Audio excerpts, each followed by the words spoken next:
استاد جی ایک سوال ہے کہ حضرت علی رضی اللہ تعالیٰ عنہ کی ولادت جو ہے وہ 13 رجب کو ہوئی ہے یا 14 کو ہوئی ہے؟ کیونکہ شیعہ حضرات کہتے ہیں کہ حضرت علی کی ولادت 13 رجب کو ہوئی ہے اور ہوئی بھی خانہ کعبہ کے اندر ہے، تو اس بارے میں آپ کیا فرماتے ہیں؟ اب مسئلے کو سمجھیں۔ پہلی بات تو یہ ہے کہ حکیم بن حزام ایک صحابی ہیں، ان کی ولادت کعبہ میں ہوئی ہے، یہ ہر جگہ پر ثبوت ملتا ہے۔ حضرت علی کی ولادت کعبہ میں ہوئی یہ کہیں سے بھی نہیں ملتا، لیکن ایک تاریخ کی کتاب ہے جسے تاریخ خمیس کہتے ہیں، اس میں لکھا ہے، وہ بھی ضعیف روایت کے ساتھ لکھا ہے کہ حضرت علی کی ولادت ہی کعبہ میں ہوئی۔ اور دوسری بات یہ ہے کہ یہ 13 رجب یا 14 رجب، اب مسئلے کو سمجھیں۔ بات یہ ہے کہ تاریخ یہ جو ہجری ہے نا ہماری، حضرت ابو بکر صدیق رضی اللہ تعالیٰ عنہ کے دور سے شروع ہوئی ہے، ہجری، ٹھیک ہے نا۔ اس سے پہلے تو ہماری تاریخ کا وجود ہی نہیں تھا۔ دوسری بات یہ ہے کہ اس وقت جب تاریخ کا وجود نہیں تھا، اس وقت لوگ کیا کرتے تھے، 15 رجب سے پہلے جو عورتیں حاملہ ہوتی تھیں نا، جو عورتیں حاملہ ہوتی تھیں، وہ عورتیں 15 رجب سے پہلے 12 رجب کے بعد یہ کعبہ کی طواف کرتی تھیں، ان طریقوں کے علاوہ نہیں جا سکتی تھیں۔ اب یہ لوگ کہتے ہیں کہ حضرت علی کی ولادت بھی 13 رجب کو ہوئی اور کعبہ کے اندر ہوئی ہے۔ یہ بات کوئی پختہ نہیں ہے، صرف اس علاقے، اس واقعے کی طرف ذہن دوڑا کر اور اپنا اندازہ لگاتے ہیں۔ یہ اندازے کی بات ہے، کوئی تحقیقی بات نہیں ہے کہ آپ کی ولادت 13 رجب کو ہوئی ہے، نہ، آپ کی ولادت 14 رجب کو ہوئی ہے۔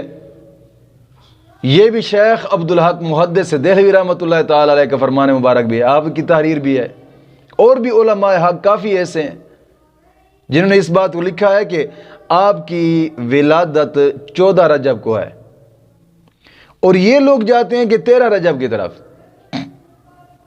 لیکن ہاں، انہوں نے یہ بات کہی ہے کہ ہو سکتا ہے اور وہ حمل کی حالت میں ہوں اور اس سال وہ طواف کرنے کے لیے گئی ہوں اور کعبہ کے اندر جا کر شاید ان کو درد ذیل شروع ہوا اور حضرت علی کی ولادت ہوئی ہو۔ یہ شاید والی بات ہے، کوئی تحقیقی بات نہیں ہے۔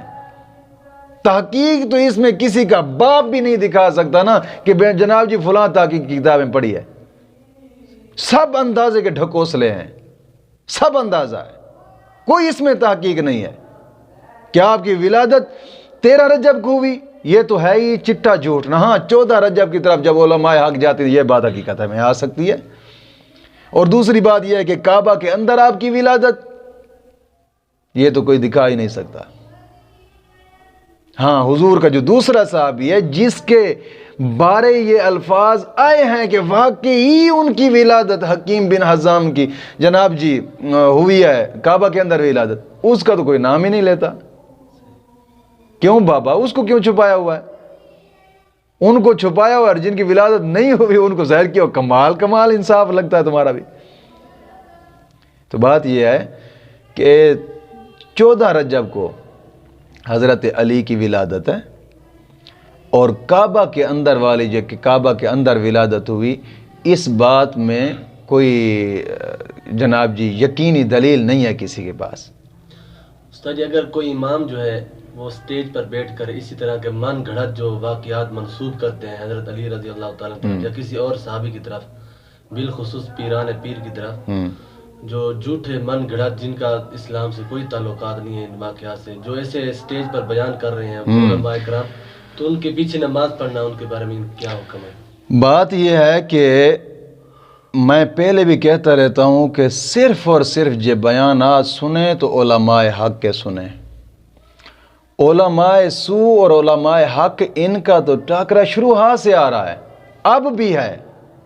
بِآیَاتِی ثَمَنًا قَلِیلًا، اللہ کا قرآن فرماتا ہے کہ وہ جب صحابہ کے دور میں وہ یہودی ہوتے تھے آیتوں کو بیچتے تھے جناب جی اپنی کتاب کو اور تھوڑی سی قیمت خریدتے تھے، اور یہ بھی تو محفلوں پہ جاتے ہیں جناب یہ ہزاروں روپے فیسیں لے کر وہ کماتے ہیں۔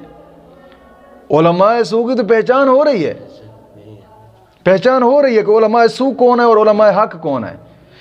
بات یہ ہے کہ جو منبر رسول پہ بیٹھ کر ایسی من گھڑت روایت بیان کرتا ہے یا جھوٹ بولتا ہے، ایسے امام کی تقریر سننا حرام ہے۔ اس کو مصلی رسول سے ہٹانا واجب ہے لوگوں پر، کہ فوراً ہی اس کو مصلی رسول سے ہٹایا جائے، اور امام سنی صحیح العقیدہ مسلمان ہونا چاہیے بس۔